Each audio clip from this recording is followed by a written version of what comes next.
everybody. This is Suvarchala, working as an associate professor in Institute of Aeronautical Engineering.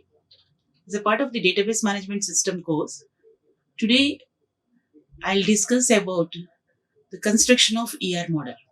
How to construct entity relationship model for a given set of requirements. Last session I explained you what are the building blocks of ER model and how these constructs are going to be represented graphically. That we discussed in the last class. As a part of that, I explained you what is an entity set, what is an attribute, relationship set, and various types of entities, various types of attributes and relationships, and how they represent. Coming to the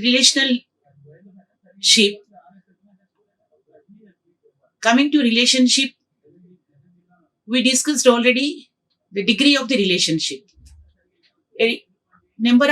Depending upon the number of entity sets associated in a particular relationship set, the relationship degree is going to be considered. If only one entity set is involved, then it is unary relationship. 2 entity sets are there, binary. 3 entity sets, ternary, and so on. If the relationship is unary relationship, consider this example. So, staff. So, when we are using this staff here, the respective staff entity set is associated with a relationship appraisal. Each of the staff member will be undergoing this appraisal concept. Staff member is an appraiser, as well as one of the staff member will play a role of appraisee also. For example, if you are a lower level, your appraisal is going to be appraised by the next higher official. That member is also member of the staff. So that's why here the relationship appraisal is an unary relationship from staff to staff only. In such cases, each member of the staff will play a role actually. In this particular relationship, a staff member will maybe an appraisee, or a staff member may be appraisal also. So, the staff member will play different roles according to the necessity. I'll give another example. Consider an entity set person. So, a person is connected with the person entity set itself with a relationship parent. Parent is also a person, but he or she is a parent of another person. So that's why the association is from person to person, the relationship is parent. Here, what are the roles? That means here, same person may play 2 roles, as a child or as a parent. 2 roles are going to be played by the person. So that means if we are using a unary relationship specifically, the respective entity will be acting as one of the roles actually. So entity set can participate in several relationship sets, as well as it may participate more than once in a same relationship as unary. If it is unary, that particular entity will take different roles depending upon the association actually. So this is considered to be as a recursive relationships, and the entities playing different roles actually. Whenever you are having here, the playing of the role is there. If multiple relationships are there, then how this type of relationships cardinality will be defined? cardinality or multiplicity. Different terms are going to be used in different textbooks. Both are one and the same. These relationships can have different connectivities. Different connectivities means each instance of a relationship is associated with one or more instances of the other relationship. What is cardinality? Cardinality is defined as based on the number of instances of an entity set participate in the relationship maximum is known as cardinality of the relationship set. These relationships are associations, one-to-one relationship, one-to-many relationship, many-to-many relationship, or many-to-one relationships. 4 kinds of connectivities are there actually. I'll take an example. Employee head of the department.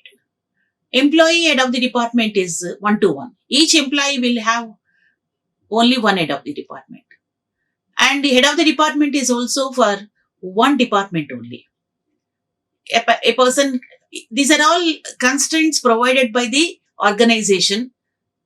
So that's why if in an organization that principle is there, only one person can act as an head of the department of the particular each department. Only one person. Then this constraint is represented as a cardinality as one-to-one. Lecturer offers courses.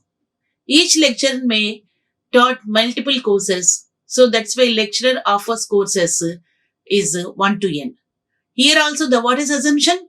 Course is taught by only a single lecturer. If course is going to be taught by multiple lecturers, then the relationship will be many-to-many. Another relationship, many-to-many. Student enrolls courses. Each student will enroll multiple courses as well as a course is going to be enrolled by multiple students also. So the relationship is many-to-many, that is MN. I'll explain one more example you can take. You can consider some hospital environment. So when you are using this hospital environment, what are the one-to-one, one-to-many, many-to-many relationship? In hospital enterprise, patient and bed. So if you are considering this patient and bed relationship is one-to-one.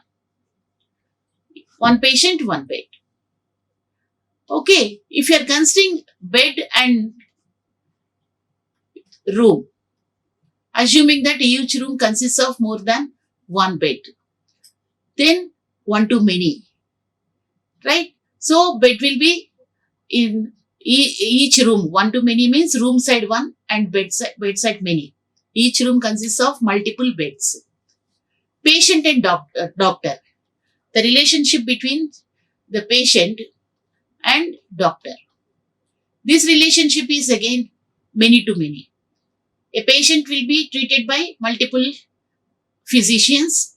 At the same time, a physician will treat multiple patients.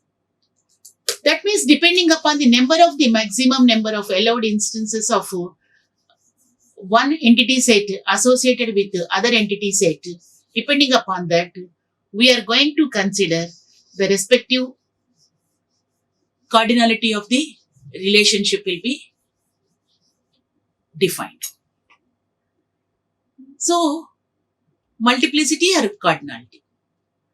A relationship is represented by a diamond shape, which we discussed already, and also it will connect to the associated entity sets actually. Now, where this cardinality will be represented? In the connectivity, that is where you are connecting, in this particular connectivity, we will represent what is the cardinality. A relationship is connected with two entity sets, then two sides the cardinality must be specified. This cardinality initially we consider only for binary relationship. And depending upon the requirement, it can be extended how the instances are associated with a particular, in the particular relationship with the instances of the other entity set only. So, we will represent like this. If you have one-to-one, this one-one will be represented. If you have many-to-one, many side nothing is there and one is there, one. So if one is there, one will be there. If many is there, nothing will be specified. This is one kind of notation. But these notations are also depends upon the respective authors of the various textbooks. In some textbooks or somewhere, we may represent, instead of leaving empty, in case of many to many relationships or many side relationship, we can use the letter M or N. So, for example, here it may be M. Many to many means MN. Like that, you can represent a symbol either M or N depending upon the relationship cardinality. Similarly, one side we represented here 1, but in some notations, they will use an arrow mark also. That means if it is 1, an arrow mark will be represented like this. Like this. If arrow is there, single arrow is there, it will be 1. If no arrow is there, then it will be considered as many. These are all the notational differences, but the meaning will be the same. So what is one-to-one? I'll explain specifying the instances. You consider one-to-one. The first one is connected with C, 2 is connected with A, 3 is connected with D, like that. Each instance of this first set is connecting with different instances of the second set. Only one instance that do, one-to-one. You observe this many to one. Both 1 and 2 are connected with B, many. That means 2 instances of the first set are connecting with 1 instance of the other set. So, left hand side it is many, right hand side it is 1 only. Many to many. Left hand side multiple may be connecting with right hand side 1 instance. Right hand side 1 instance may be connecting with multiple instances of the left hand side. So, this is the cardinality of the association, and the relationship set cardinality must be represented as per the constraints provided by the organization.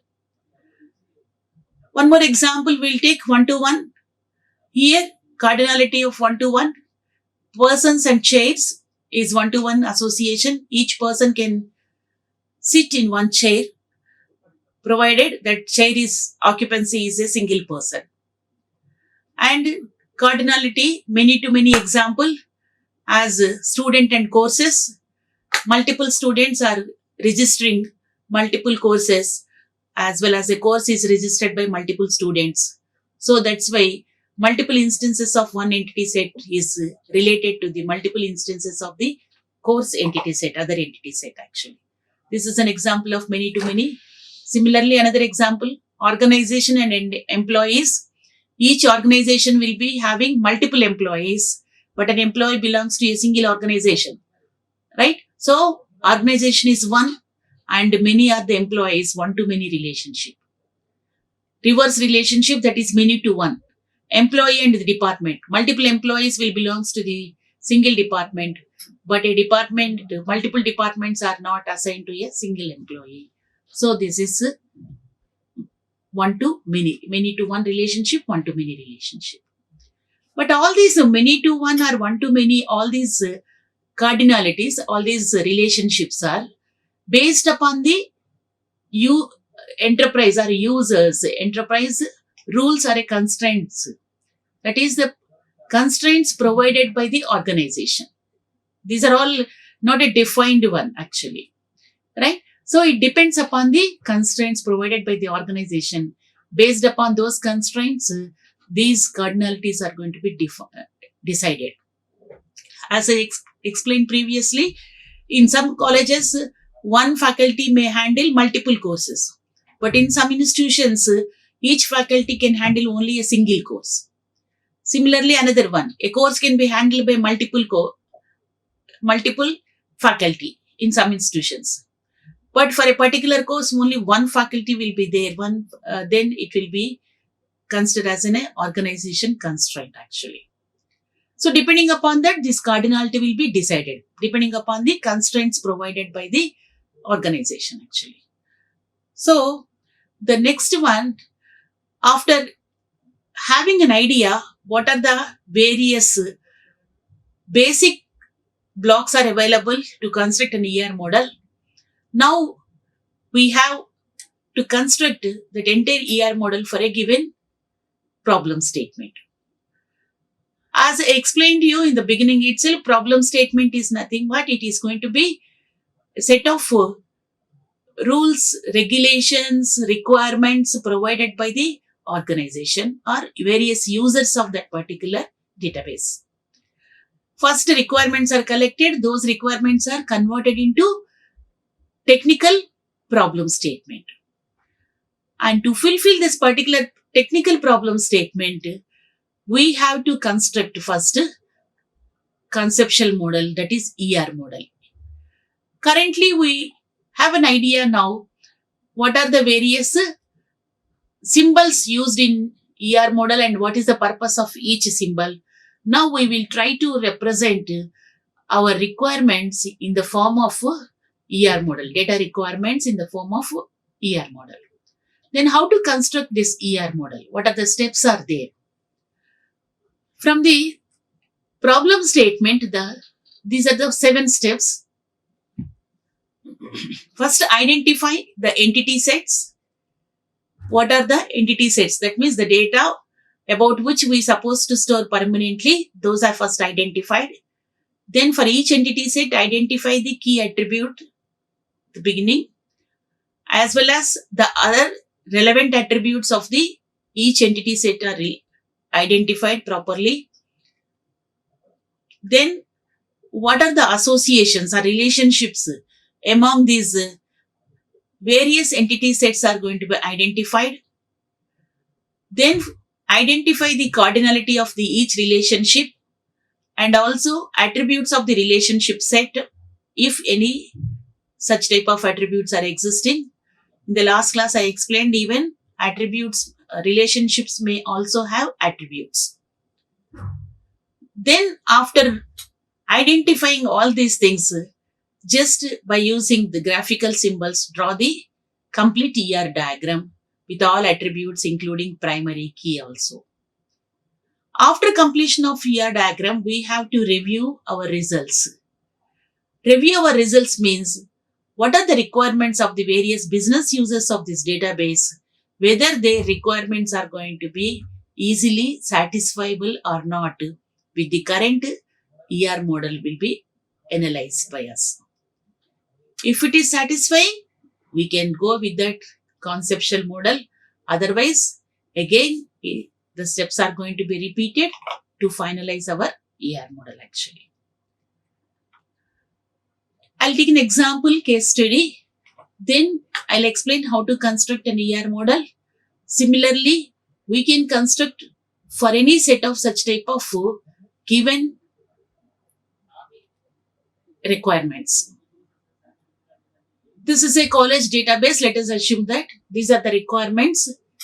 It was not completely included, but based whenever you would like to solve a problem, then whatever the data was provided to you or whatever the requirements are, whichever the requirements are provided to you, you have to consider only those requirements. We should not introduce our already practical existing knowledge of that particular organization while constructing a ER model. So that's why whatever the requirements are provided, though only those requirements must be depicted properly actually. So in our college, a college contains many departments. This is an ER model to represent the data required in a college environment. So college database, in other words, we can say.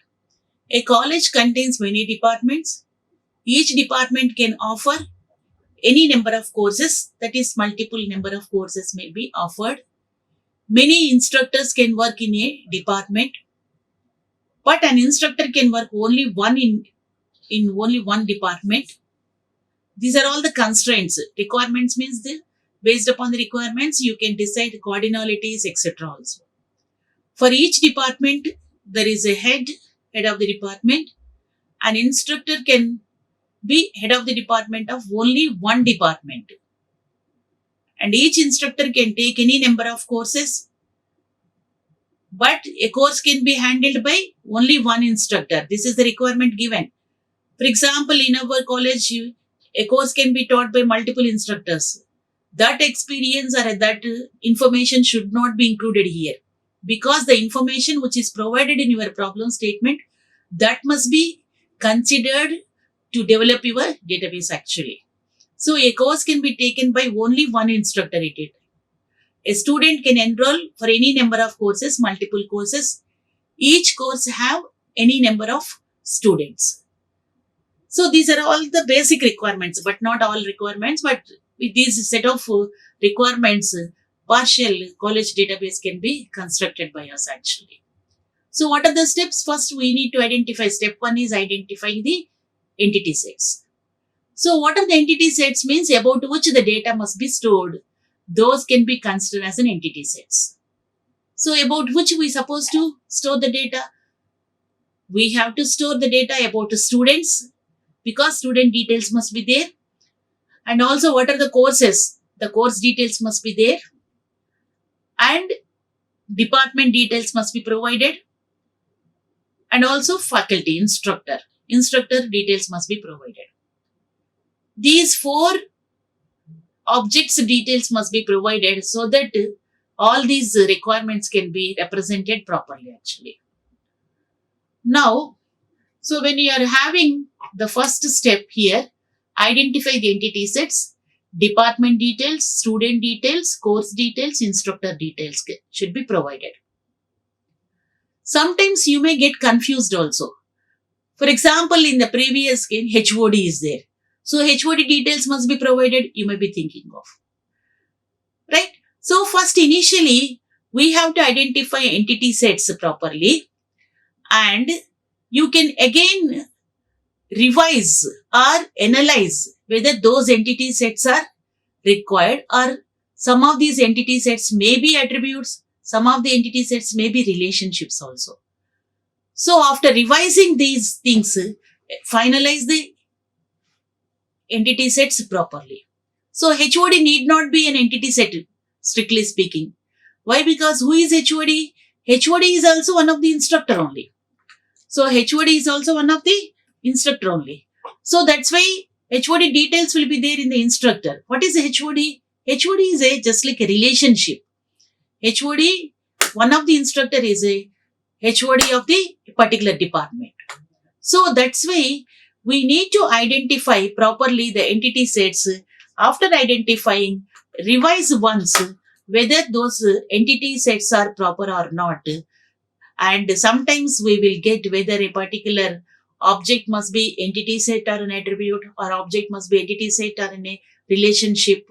Properly these controversies must be solved, and then identify the entity sets. So as per the requirements, these 4 are the entity sets about which the details have to be stored, so that the data requirements of user group can be fulfilled actually. Second step. Step 2 is find the relationship. So find the relationship among these entity sets. So what are the entity sets? 4 entity sets are student, course, enrolling relationship is there. So student enrolls for course. So this is a one relationship. Second one, department. In each department, many courses. Each department may offer multiple courses. That is the statement or requirement is there. That means department offers courses. Second, between the department entity set and course entity set actually. So second relationship. Third one, department will have instructors, or instructors will belongs to the department. So third entity set is either hash, you can write, or sentence can be differently, instructors belongs to department also there. So there is a relationship between the instructor and the department, and the cardinalities also should be finalized at the same time. Course enrollment. Each student can enroll multiple courses. So student side will be, courses side will be M, and each course may be enrolled by multiple students also. So student side also M. So what is the relationship here? Cardinality of the relationship is many to many. And department offers many courses and each course belongs to only one department. So department, each department, one. Many courses, course side M. But each course belongs to only one department. So course side is M, department side is 1. So department to course, the relationship is 1 to many. And third one department has multiple instructors. So each department, multiple instructors. So department side will be 1 and course side will be many actually. So 3 relationships we identified. Some more relationships are also there. So based upon the requirements, the 4th relationship, as I told you, head of the department. This head of the department is the relation constituted as a relationship between the instructor and the department, because one of the instructor will be the department head. So instructor and department, head of the department will be there. Each department will have one head, as well as an instructor can act as a HOD for only one department. These two are the requirements provided by us, right? So that's why the requirements are given to us as per the requirements. HOD is a relationship between the department and instructor. Both sides it is 1 to 1 only. One instructor, one department head only. And another relationship is a course can be handled by an instructor, and also an instructor can be provided or handled by can handle multiple courses. So, but each course will be handled by only one instructor only. So, course side it is will be one course, one instructor will be there. But each instructor may have multiple courses, no? So that's why the association is many to many. So you are going many to one instruction. So courses may be multiple courses. So multiple courses can be taught by instructor, a single instructor. But each course can be only by one instructor only. So that's why here from course to instructor, the relationship is taught, and the cardinality of the particular relationship is many to one actually.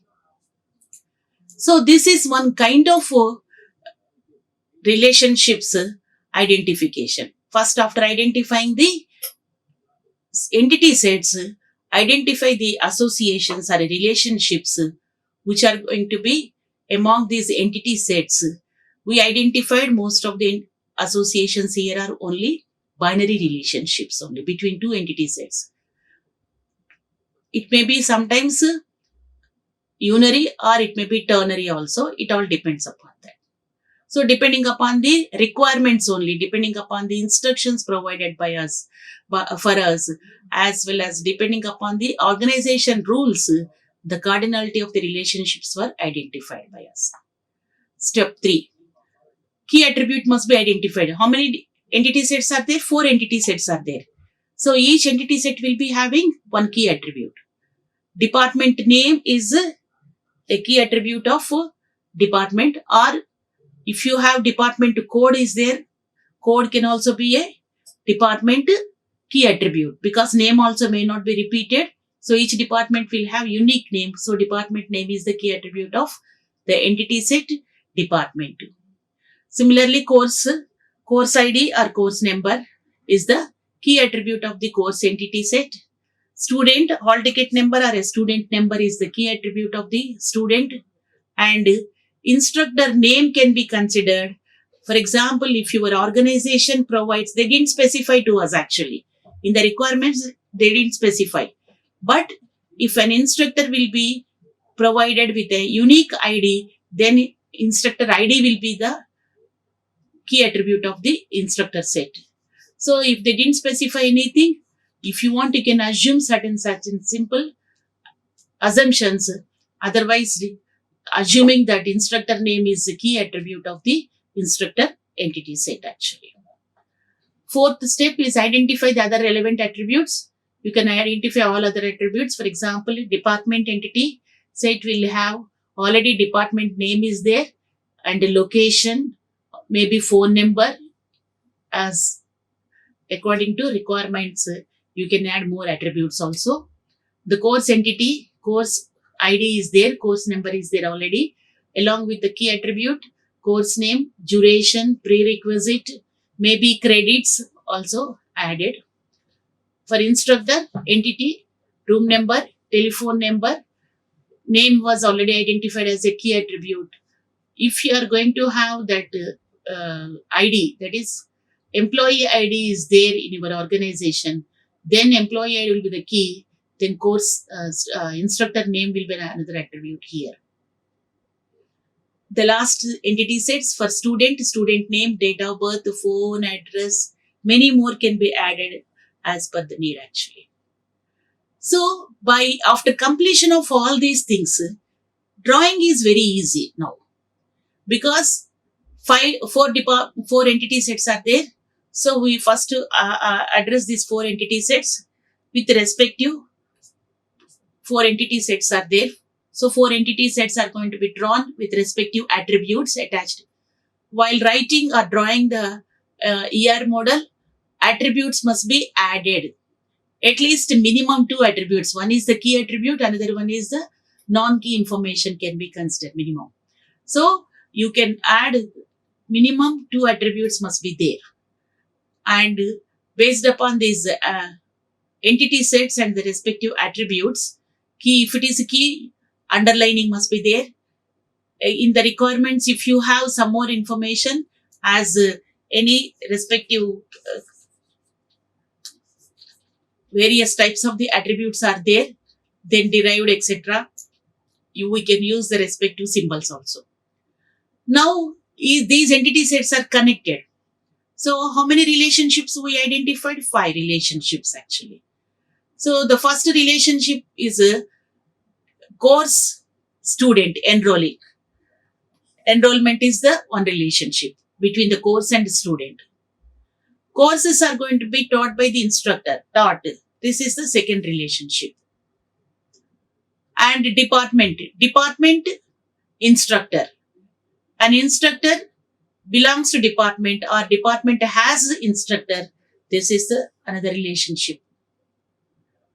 And department offers multiple courses. This is another relationship. And each department is headed by one of the instructor. This is the 5th relationship. Already we identified the relationship. Just we are using the connectors to connect those respective relationships with the graphical symbols of the ER model. And also we represented here one to many, many to many, etc. by using the respective links, either 1 or N or M. And by using this notation, this entire ER diagram will be completed actually. So first, the main purpose is here, identification of entity sets, relationships, attributes is the important issue here actually. Once you identified, drawing is not a big issue. Why? Because this drawing ER model is just placing the respective graphical symbols where we identified all 3 kinds of basic blocks of the ER model actually. So like that we can construct our ER model, and for any given set of requirements, this such a way ER model will be constructed. Once it is constructed, whether that particular ER model satisfies the R requirements or all requirements, provided requirements are satisfied by the ER model or not, that will be analyzed. Once it satisfies, then we will consider it as a finalized ER model. Otherwise, we will revise the ER model as per the requirements again. Thank you all. Next session, we'll discuss about the more characteristics or more facilities of ER model. Thank you all. Like, share and subscribe. Hit the bell icon for more updates.